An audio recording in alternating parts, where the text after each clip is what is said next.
So I do hate SHRM. You said something earlier. You kind of like muttered it, and then I said, "Well, again." Then you doubled down. Hmm. So, what is your beef with SHRM? And is it SHRM as a org?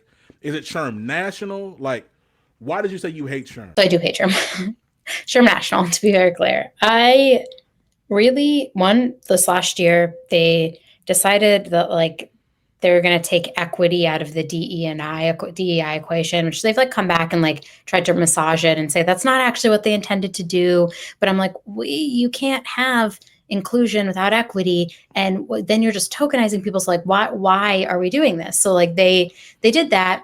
I already didn't like them. One, because I thought their content was like not great for me.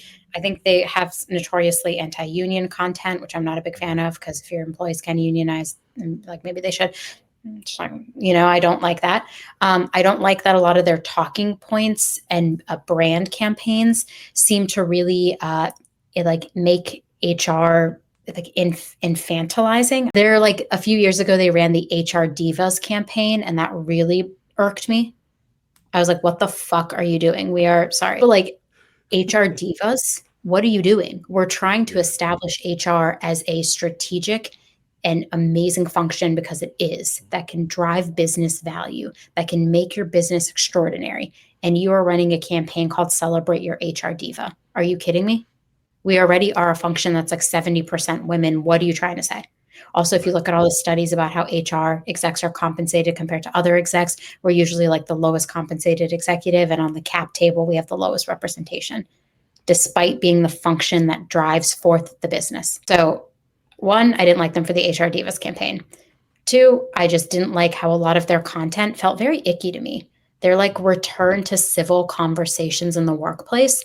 I'm like, excuse me, what do you define as civil conversations? And I didn't like that, because I was like, are we just going to avoid talking about the hard things? Are we just going to avoid that for having hard conversations? Now you're telling us to be civil in the workplace. You're trying to police how we all talk to one another. It just, I'm not out here like cursing or yelling at my employees, but I'm not also not out here not having hard conversations. The only way we move our systems, our processes, our people forward is by having the courage to have hard conversations. And that civil conversations ploy just really felt like an effort to silence any conversations that felt difficult in the workplace.